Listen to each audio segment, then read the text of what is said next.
अस्सलामु अलैकुम वरहमतुल्लाहि वबरकातुहू। एक सवाल ये भी था क़ुरबानी से मुताल्लिक़ कि क़ुरबानी के जानवर को ज़बह करने का तरीक़ा और उसकी दुआ से मुताल्लिक़ कि इसका क्या तरीक़ा है और क्या शरीयत में इसका हुक्म है। तो क़ुरबानी का जानवर चूँकि आम जानवरों से मुख्तलिफ़ नहीं है, जब भी कोई जानवर ज़बह किया जाए तो इसी बात का लिहाज रखें कि इस्लाम में जो आदाब बयान किए गए हैं उसी अदब के साथ जानवर ज़बह हो।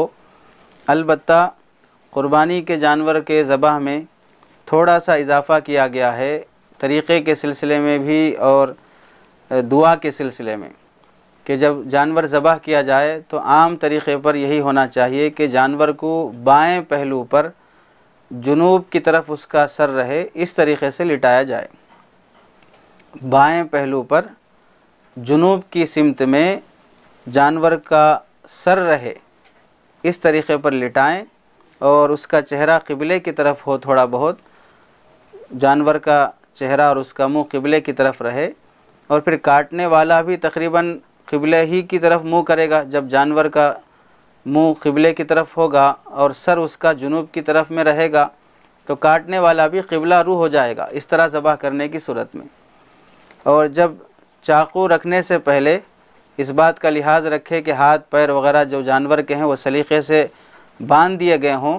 चूँकि बड़ा जानवर हो तो दरमियान में कभी हाथ पैर छूट जाए तो बाद में मसला हो जाएगा। और जिस गर्दन के जिस हिस्से में ज़बह किया जा रहा हो वहाँ पर पकड़ने वालों के हाथ का भी लिहाज रख लें। कभी चाकू हाथ से छूट गई या फिसल गई तो इससे भी बाज़ मरतबा उंगलियाँ कट जाती हैं। तो तरीक़ा यह होगा कि जानवर को बाएं पहलू पर जुनूब की तरफ लिटाया जाए, चेहरा उसका क़िबले की तरफ करने की कोशिश करें और ज़ाबिह ज़बह करने वाला भी उमूमन क़िबले की तरफ रहेगा। और इसके बाद ये दुआ पढ़ें, इन्नी वज्जहतु वजहिया लिल्लज़ी फ़तरस समावाति वल अर्ज़ हनीफ़न व मा अना मिनल मुशरिकीन इन्ना सलाती व नुसुकी व महयाया व ममाती लिल्लाहि रब्बिल आलमीन ला शरीका लहू व बिज़ालिका उमिरतु अना मिनल मुस्लिमीन अल्लाहुम्मा मिनका वलक।